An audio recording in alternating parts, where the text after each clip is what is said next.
1857 সাল ভারতের ইতিহাসে তোলপাড় ফেলে দেওয়া একটা ঘটনা। কিন্তু একে আমরা ঠিক কী নামে ডাকব? এটা কি শুধুই কিছু বিক্ষুব্ধ সৈন্যের বিদ্রোহ ছিল, নাকি বিদেশি শাসনের বিরুদ্ধে গর্জে ওঠা একটা জাতীয় অভ্যুত্থান? অথবা এটাই কি ছিল ভারতের প্রথম স্বাধীনতা যুদ্ধ? চলুন ইতিহাসের এই বিরাট বিতর্কের গভীরে গিয়ে আসল সত্যিটা খুঁজে বের করার চেষ্টা করা যাক। ইতিহাসের সবচেয়ে মজার দিকটা কি জানেন? এখানে প্রায় কোনো সহজ একমাত্র উত্তর থাকে না। আর 1857 সালের এই ঘটনাপ্রবাহ তো এর একটা দারুণ উদাহরণ। একজন ঐতিহাসিক একে এক চোখে দেখেছেন, আর এই বিভিন্ন দৃষ্টিকোণগুলো নিয়েই আমাদের আজকের এই আলোচনা। তো আমাদের আজকের আলোচনাটা আমরা কয়েকটা ধাপে এগোব।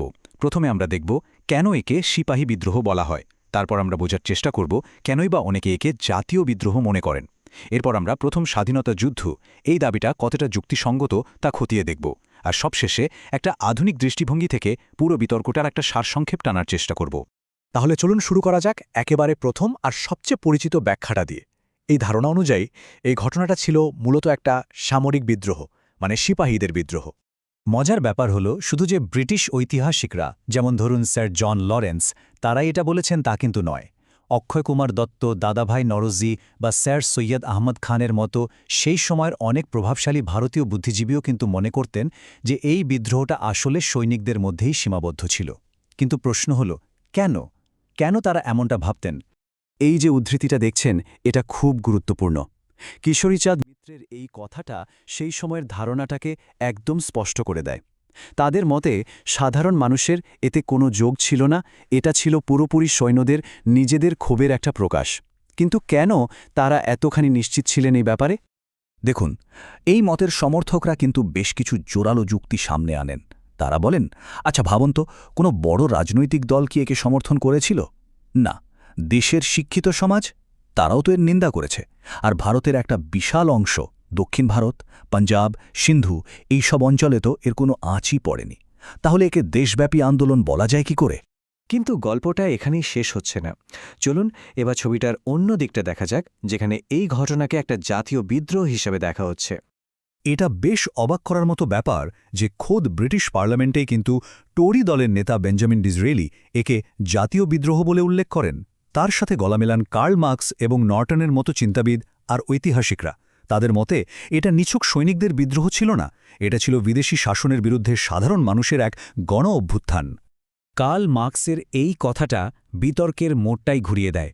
তিনি জোর দিয়ে বলেন যে ব্রিটিশরা ইচ্ছে করে ব্যাপারটাকে ছোট করে দেখাচ্ছে। তার মতে এর একটা গণচরিত্র ছিল। বিশেষ করে অযোধ্যা, বুন্দেলখণ্ড বা বিহাগের মতো জায়গায় সাধারণ মানুষ যে স্বতঃস্ফূর্তভাবে যোগ দিয়েছিল, সেটাই এর সবচেয়ে বড় প্রমাণ। এই স্লাইডটা দেখলে দুটো মতের তফাৎটা একেবারে পরিষ্কার হয়ে যায়, তাই না?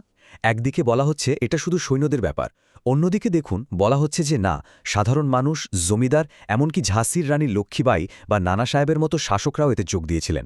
বিদ্রোহীরা বাহাদুর শাহকে ভারতের সম্রাট ঘোষণা করে একটা দেশীয় শাসন ব্যবস্থা ফিরিয়ে আনতে চেয়েছিল। তার মানে এর একটা বড় লক্ষ্য ছিল। তো এটা কি তাহলে একটা জাতীয় আন্দোলনই ছিল? বেশ, এবার আমরা এগোচ্ছি সবচেয়ে আবেগঘন আর বিতর্কিত ব্যাখ্যাটার দিকে।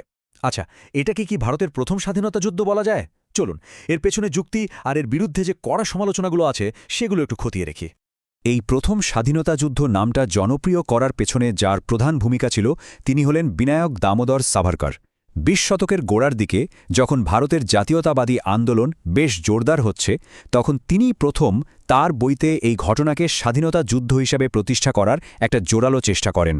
কিন্তু সঙ্গে সঙ্গেই এর তীব্র সমালোচনাও শুরু হয়। প্রখ্যাত ঐতিহাসিক ডক্টর রমেশচন্দ্র মজুমদার সরাসরি এই ধারণাকে খারিজ করে দেন। তার এই বিখ্যাত উক্তিটা যে এটা প্রথমও নয়, জাতীয় নয় এবং স্বাধীনতা সংগ্রামও নয়, এই বিতর্কের একটা মাইল ফলক হয়ে যায়। সমালোচকরা অনেকগুলো প্রশ্ন তুলেছেন। তারা বলছেন, এটাকে জাতীয় সংগ্রাম বলা যাবে কি করে, যেখানে শিখ আর গুর্খা সৈন্যরা ব্রিটিশদের হয়েই লড়ছিল? আচ্ছা, দেশের একটা এত বড় অংশ যখন শান্ত ছিল, তখন এটা জাতীয় হলো কিভাবে?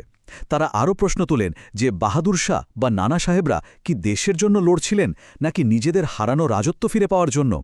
আর সবচেয়ে বড় কথা, 1857 সালে ভারত নামের একটি একক জাতির ধারণাই তো সেভাবে তৈরি হয়নি। তবে এত জোরালো সমালোচনার পরেও কিছু বিশিষ্ট ঐতিহাসিক কিন্তু এই স্বাধীনতা যুদ্ধর নামটার পক্ষেই যুক্তি দিয়েছেন। চলুন এবার তাদের কথাটা একটু শোনা যাক। এখানে অধ্যাপক সুশোভন সরকারের যুক্তিটা খুব ইন্টারেস্টিং।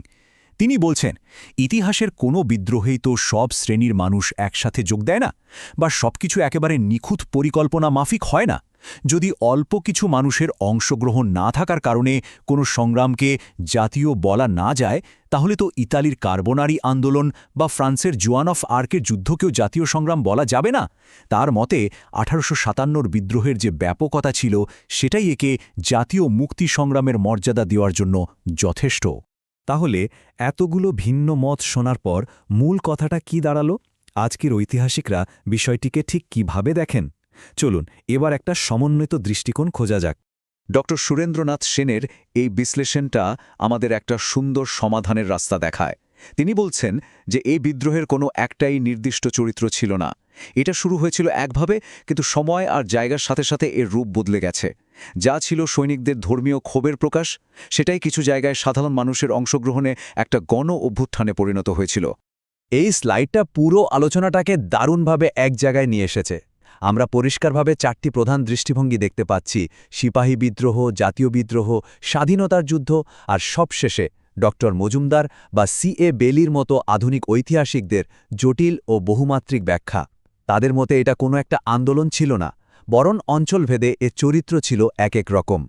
শেষ পর্যন্ত 1857 সালের এই ঘটনা আমাদের একটা খুব বড় প্রশ্নের সামনে এনে দাঁড় করায়। ইতিহাস আসলে কি?